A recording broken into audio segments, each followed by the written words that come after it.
Hey, fellow East Coast surfers. Welcome to the Surf Metrics Surf Forecast Show. This is the first show, actually.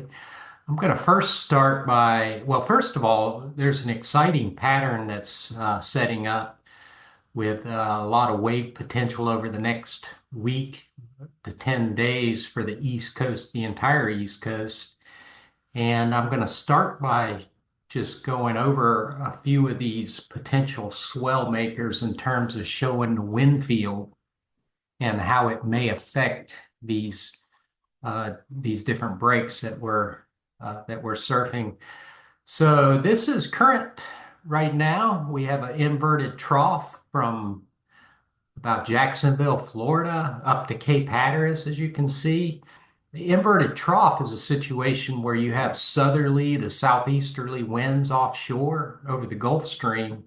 And then with the cold nearshore water, a lot of times it'll develop this basically a area low pressure along the Gulf Stream, and the winds will switch, as you see here, from southeast to northeast right along the coastline. We see this all the time in the winter. Okay, as we get out to Thursday is when the first strong system is going to come through. We have a southwesterly flow ahead of this front that's going to approach on Thursday. And right now, the models are showing winds up over 25 knots, which is a good wind speed to generate swell in the 8 to 9 second period range pretty effectively. As you can see here, the strong surge starts off Florida, and there's a nice fetch all the way from Florida up into the mid-Atlantic, and New Jersey and even New York will experience this swell to some degrees. It's not the ideal direction. We'd love to see more south, the southeasterly flow to generate swell for all beaches, but the south-facing beaches will certainly feel a lot of this swell that's generated on Thursday. I'll go into detail showing the surf for these various swell events in just a little bit. And then the next one's on Sunday. So that passes through the front actually sags south here on Friday, and you can see here the flow is more east, directed east as that front drops down. And this is where Florida is going to get a lot of swell generation. And then on Sunday, for Florida, actually the winds switch back from the southwest, and that's offshore here. So we'll see some of the swell that was generated with the easterly flow that there will still be swell coming in with some offshore winds. So around Sunday, there's going to be good surf in the Jacksonville, Daytona Beach area. But further north, you again get even stronger flow with this second system, 34 knots, substantial numbers for the wind, and it's going to generate a longer period swell, wind swell for areas of the East Coast. And I'll show that in the surf forecast. The late next week, there's potential for an even stronger system that develops. The models are showing at least they have a signal for a strong storm that could actually develop off the East Coast, and more of a classic. They call this a Miller type A situation where you have a low that develops in the Gulf of Mexico, traverses Florida, and then essentially bombs off the East Coast. And this is where we get our best surf. And you'll see this in some of the forecasts as potential, at least. This is very uncertain as we get this far out, and I'll show that in our spaghetti waves. All right, this is Atlantic City, New Jersey, and it looks good.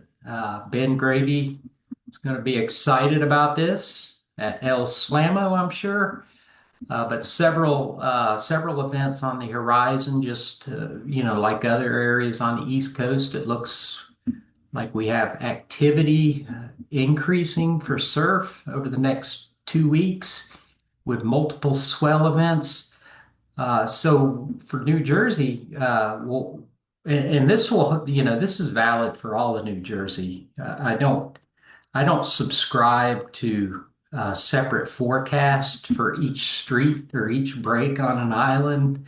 I think you give the general swell and surf potential, and we're smart enough as surfers to know where that is going to be bigger or smaller depending on our local breaks.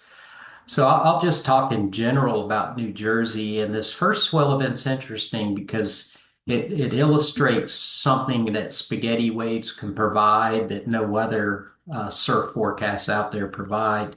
And I'll direct you to this peak here. So some of the recent model runs have a peak that occurs on Thursday morning, but uh, the latest and best, most likely model run has shifted that peak into the nighttime, overnight Thursday.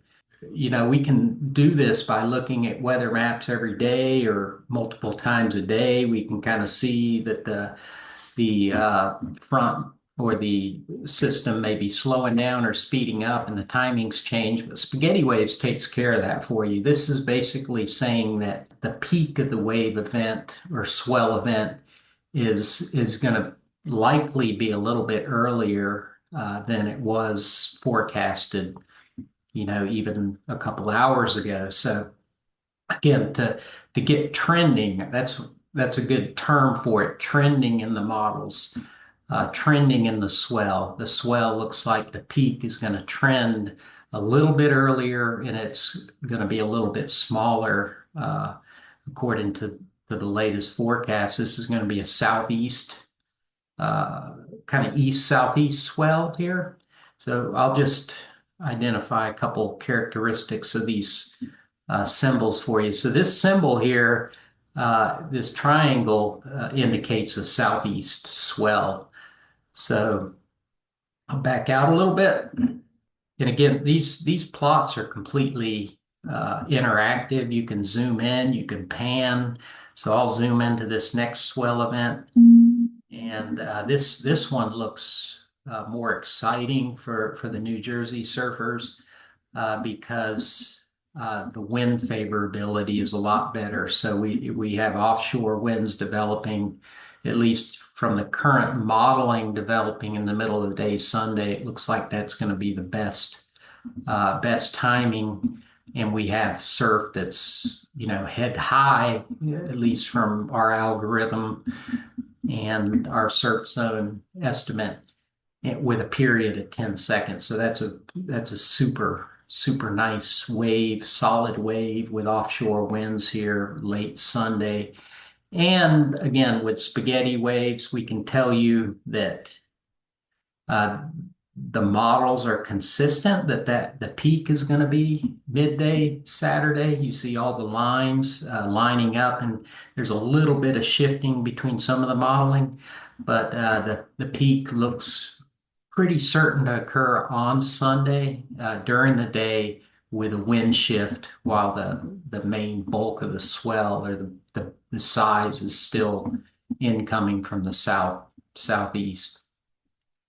And then further out in time, I would, kind of discount things after about a week because you see a lot of divergence in all the models. And that indicates uncertainty again. That's the power of spaghetti waves. We know when to trust the modeling a little bit more and when to discount it. So I'm not going to even get into talking about the potential surf later on, except just to show you what spaghetti waves can provide.